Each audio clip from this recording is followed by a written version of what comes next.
Hey, film friends, I'm Nick Furman. This is Furman on Film, a podcast where we break down movies, occasionally with some of my closest friends and special guests. So, I go to my son last week, and I'm like, you want to go see something tonight, man? On the inside, I'm like, please say 28 years later, please say 28 years later. But of course, he's like, I guess we could go see that new Formula One movie. And so I said, but zombies. And he was like, nah, action. So he won. This is Joseph Kosinski's F1 registered trademark, the movie.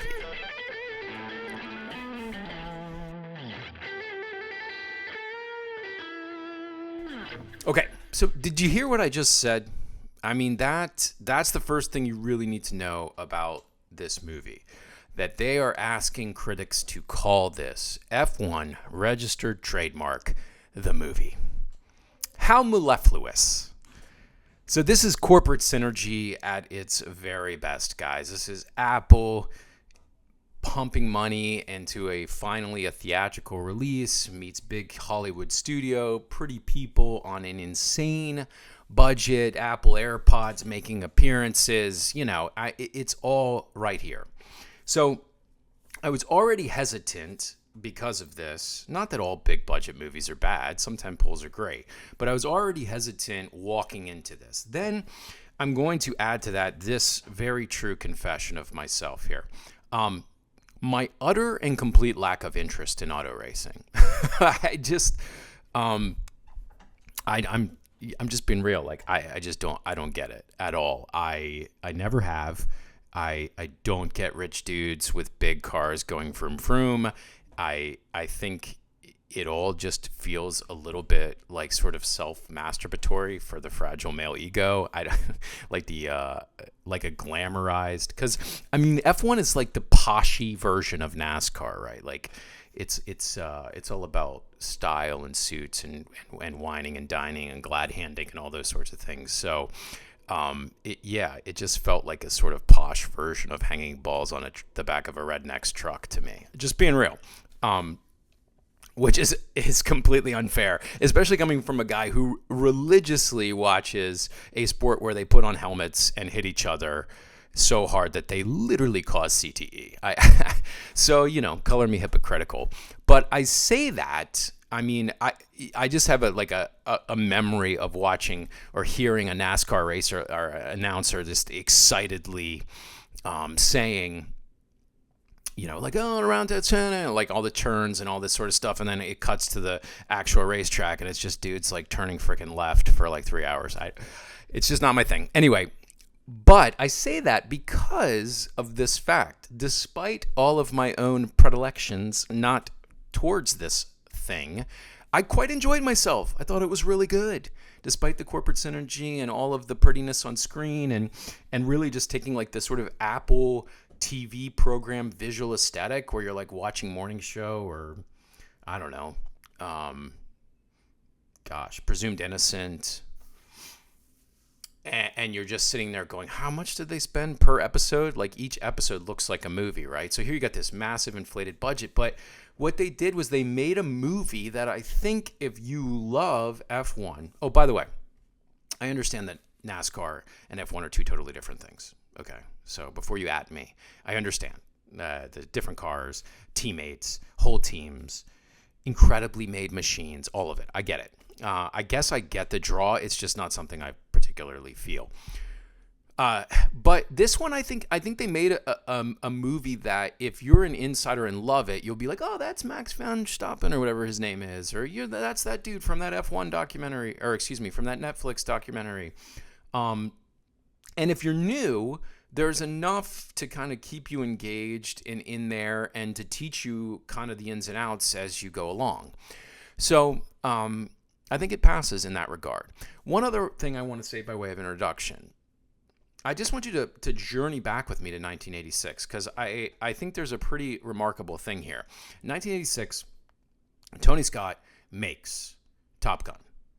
Tony Scott is a guy who did the first Beverly Hills Cops, the first two anyway, and he's in all sorts of movies in which there's a real flair for visual aesthetics and action, right? So I just mentioned Days of Thunder, but you also get weird things like Domino and Deja Vu and Man on Fire and all those sort of action Denzel movies, True Romance and these movies. So he goes from making a story, Top Gun, which was impressive for the way it was shot, but particularly what was praised was the B-roll of all of these jets in action, to making what?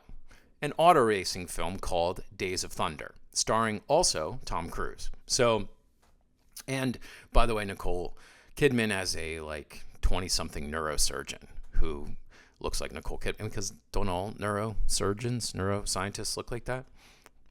I detect no lies. So there's that. And then let's fast forward a bunch of years, and now we've got Joseph Kosinski making Top Gun Maverick, an incredibly engaging film, a film, in my opinion, that blows this movie away. We knew Kosinski had the goods before Maverick because he had done things like Oblivion and some other things, but Maverick is the one that really kind of put him on the map. And what was praised about that? Again, putting cameras in cockpits, like getting action and shots that were unreal, right? And that's exactly what he took into now making what movie after this? He goes from making Top Gun Maverick to F1 registered trademark, the movie. And so, as we'll see here in a second, the real praise for it is what he did, the action filmmaking, the camera, the races, all those sorts of things. I just think that synergy and history repeating itself is remarkable. Now, you're like, Nick, we've been talking for 5 minutes. You haven't even gotten to the plot. Speed it up. Fine. Okay, so there's a team owner. He needs to finish in the top 10 so he can retain his club. It's my favorite part of the movie overall because I think Javier Bardem is awesome in this movie. For one, I think he's actually the best actor in the film, which we'll get to in a second. For two, he's just chewing scenery, and he kills it. So he goes and gets a guy named Sonny Hayes, played by one Brad Pitt. At a time, he was a young wunderkind, and then some things went off the rails, some injuries, some stuff, and now he's just sort of floating around, freewheeling, and doing the heroic man mythos that we've seen everywhere from Clint Eastwood to every other Tom Cruise film. And now we're going to grab him to join up with this young, hot shot coming up the ranks so we can try and finish in the top 10, and things go from there. That's the movie. Thematically, look, it's a sports movie. So, you've got all kinds of stuff. You've got like this an old man's one last ride. You've got this underdog story. You got the clash of generations learning to work together as teammates. But I think the most significant thing, and this is going to depend on how you feel ultimately about F1. I'm not going to keep saying registered trademark. Just assume it's in there. How you ultimately feel about that is based on this one fact, that this is a movie about the hero's arc. It's about the myth. The shot of the loner riding in and out of town. There's like not one, but two different shots of like the camera clearing and everyone looking, and then it's Brad Pitt wandering in on like some incredibly expensive sweater, just looking fabulous at 60. That's this whole movie. It's a vibe. It's an aesthetic. And I think the downside of that is that this is very cliched. It's a very cliched film. There's not a lot of plot. There's not a real character arc. Ask yourself this: who's the guy? How is Tom Cruise? How is Brad Pitt different in the end of this film than he is in the beginning? Just chew on that cud for a couple minutes. What is the hero's arc, right? The hero's journey. There's some learning to play as teammates, but there's also some of this is who I am, I never change. So that's the thematics. Look, I just got done saying it. Why this movie is amazing is it's probably the best auto racing movie ever made because of the way it is made. I mean, Kosinski used Apple cameras to put inside of these cars, because that's the thing. There's like several shots where you realize that Damson Idris, who's the teammate, and Brad Pitt are actually driving these cars, right? And there's cameras inside the cars looking at their faces. And then there's cameras on the outside that are mounted on the car doing all this sort of stuff, showing the racetrack. I believe they're like Sony F6s for you camera nerds. So the thing about that's cool is you're watching an F1 movie, but it's actually better than the actual F1 footage. Like when they're showing a live race, they don't have that kind of camera stuff going on. And why? Because everything is about weight, and it would just be heavier. Among other things, that they're incredibly expensive. If there were car wrecks, they would rate. I mean, all those sorts of things. But what the thing about it is, it's not just for glitz, pop, glam, and great theatrical filmmaking, which it is, by the way. Go see this in IMAX. Go see it in the biggest thing you can find. But the cameras, to me, as I was reflecting on it, they're so impressive because they highlight kind of the amazing feat or the wonder that is the experience of driving these vehicles at such extreme speeds. So the cinematography actually serves a purpose beyond just this, like, hey, this looks cool. And I kind of crapped on it, but that is one thing I will say that's amazing. I mean, I think it's very dangerous and sort of moronic, but I also think it's the extreme speeds at which these dudes do the things they do and the teamwork that they have to work with and the crews and in their ears and all that sort of stuff. That stuff is amazing. And Kosinski gets that so much better than a film like, I don't know, Gran Turismo or Rush or some of the other movies. But you can speak to that. Let me know in the comments if you like those, or even like the Wachowski's Speed Race. Like if you like any of those films more than this one, or something I'm missing, then let me know. But I think quite simply, everything and everyone in this film looks spectacular. Again, that's the Apple aesthetic.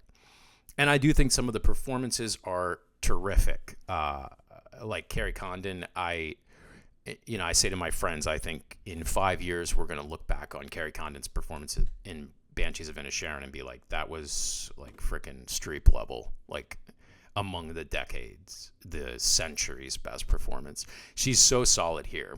Her arc is a little interesting at times, but it's really good stuff. And I think the crew's good. And I think everything, I would describe Kosinski above all as a technician, and that dude is rocking technical craft like from bow to stern in this one. So that's the pros. I think I've said enough. Cons, real quick. This film is literally never silent. It's never silent, and it's a Hans Zimmer score. I'm willing to concede that maybe he did that because at the very end of the film there is one sequence that becomes silent, and maybe he put all the frickin' noise in all along to get to that moment and have it land with maximal impact. That's a generous reading. What is more likely is that I don't know. This is like TikTok generation music. I'm like, can it ever just be quiet? Even in like meaningful moments where characters are talking, there's just always little stuff going on, and it just sort of got to me after a while. I also think, and this is where I really need you F1 heads, if you're still here, to help correct me. The way they move up the ranks and the way they start getting into these races is through like a bunch of chicanery, where like he's cutting people off and causing caution flags or knocking off, like damaging the vehicle. So then he can have a caution flag come out so that his partner can move up, or it's just all like, I guess what I'm saying is like, would F1 really allow that to happen? And if not, then your film, which you made with the permission of F1 to registered trademark it and make them look amazing, is kind of weird, because it's like, that's how you win F1 races, is by like cutting dudes off out of the pit and wrecking on purpose. And that part just a little weird to me. Here's the last thing I want to say before we wrap on a con level. I cannot believe I'm saying this, but to me, there are moments in this movie where Brad Pitt is amazing. Like the scene where he's talking to Kerry Condon on the balcony is a great, just like movie star performance scene. Like where you're man of few words, Steve McQueen, like all that sort of stuff. Brad Pitt kills it. Whenever Brad Pitt has to step into like machismo, you can just tell he's not that guy. Like Pitt himself is like a stoner who just likes to chill, you know? I don't. So when there's a scene where he like pushes and has to confront his teammate, and I was just like, wow, is this the worst line reading of Brad Pitt's career? Like I feel like there's people out there trying to compare it to Moneyball or even for me, like what he does in Once Upon a Time in Hollywood. There's like nuance and character acting and all this stuff. This is now we've moved back in time to like Brad Pitt movie star, which he kills. But then there's like a few moments when we need real drama, and I just think he misses it. And I could point them out, but it'd be spoilery. So that's my dig. But again, that's my whole thing. Like if you just want to let this freaking oral experience wash over you, you're gonna have a great time. If you're looking for like new themes and cool changes and a surprise ending, like no, like this is not gonna be your flick. So conclusion, my final score 3.7 out of 5 stars. Again, the craft's at about 4, the story's about 3.5, and some of my digs are at about 3. So I'll go with 3.7. I really want to know what you guys think. You know, did you love it? Is it the best racing movie you've ever seen? Did you like were there issues in Pitt's performance for you as well? How'd you feel about Kerry Condon and all the rest of the pit crew? Damson Idris, first time I've seen that guy. How was he? All those sorts of things. Let me know. Thanks for hanging out with me. Don't forget to like, subscribe, and all of that yada yadas. Until next time, I'm Nick Furman. This is Furman on Film. Stay Furman, my friends.